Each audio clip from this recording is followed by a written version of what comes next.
Welcome. In this video series, we're going to look at a technique of differentiation called implicit differentiation, and we need to introduce this here because the derivatives that we need to see for functions coming up, such as logarithms and inverse trig functions, actually require the use of implicit differentiation. And so we're going to need to define what an implicit function is and then really see how to do implicit differentiation. And so we're going to dive right into it. So when we have functions, right? So far, we've seen nice functions where, y is isolated, and then we can apply the derivative with respect to x, and dy dx, and do y prime, and do our standard processes. So power rule, chain rule, product and quotient rule, derivatives of trig functions, etc., right? And just as a reminder, not every function might look like this, and also we might be given something that isn't necessarily a function, it's just a relation. Can we still differentiate when we're given a relation that isn't a function? And so there are other cases that you're well aware of. X squared plus y squared equals 25, right? That's a circle of radius 5 centered at the origin. We see, we could manipulate that to solve for y. In other instances, we see relations where we cannot isolate a variable. So this is, we're going to call this the following of Descartes, the x cubed plus y cubed is equal to 6xy. And then there's also other things where, it's a combination of not degree 1 variables, and then also we can't isolate a variable. So that's the y to the 5th example. Okay, and so in these cases, we talk about an implicit function, according from math world, right?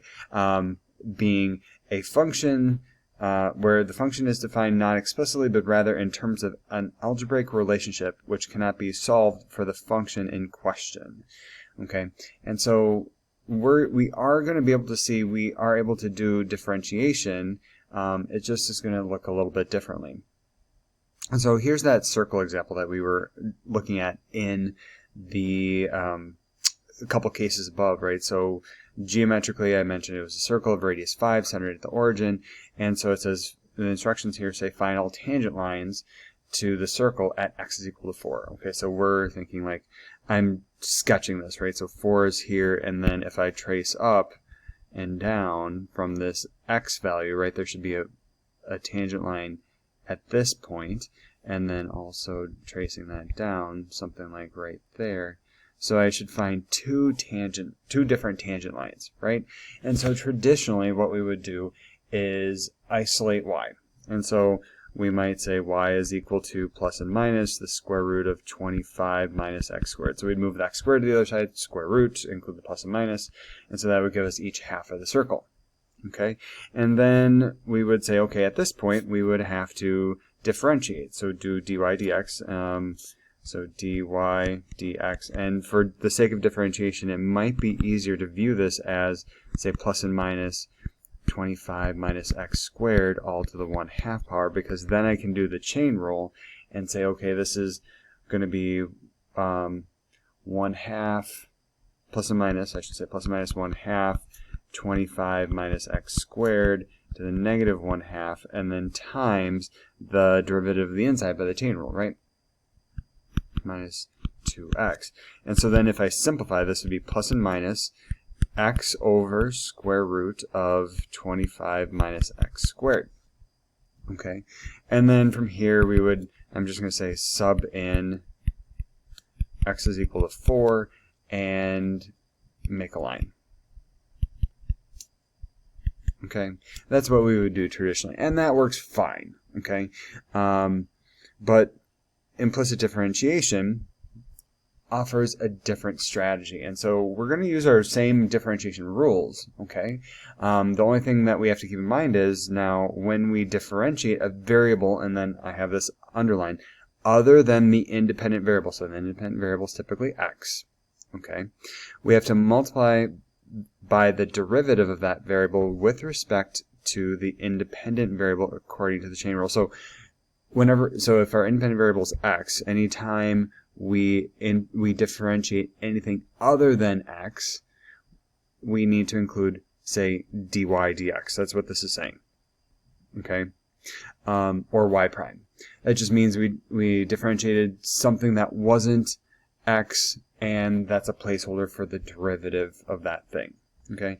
And technically, up above here, we did that, right? When we change our notation from y to dy dx or y prime, that is acknowledging this implicit differentiation strategy. So what it would look like here is, again, if I begin with x squared plus y squared is equal to 25, if I just begin with that, and then I say, okay, I'm going to take the derivative with respect to x, okay, what that means is I can differentiate just normal, like term by term, here, since I have sum of two different things. So the derivative of x squared would be 2x, right? And then technically it would be dx over dx. I can write it here just for a placeholder, okay? And then plus, and then the derivative of y squared would be 2y, if I just treat it as normal, but then I differentiated something that wasn't the variable of interest, right? So then I need dy dx, okay? And for that reason, I could really omit the dx over dx. And then on the other side, differentiated constant just goes to 0. Okay? And really what I'm trying to do is I want to solve for dy dx, right? Because I need to get the tangent line, I need to know the derivative, and then I already know the point.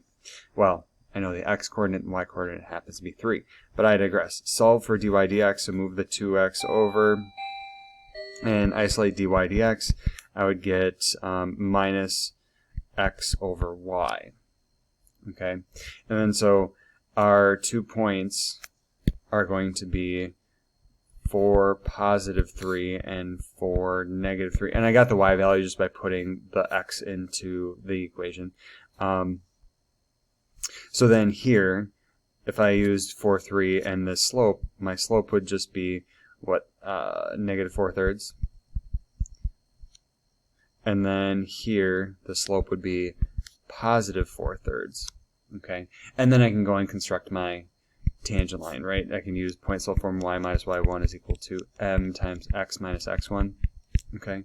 But either way, I have enough now to create the tangent line. And so just in terms of the overall comparison, right, the process of differentiating implicitly seemed to be, I don't know, a little less algebraically annoying, I'm going to put it that way, or intense, right?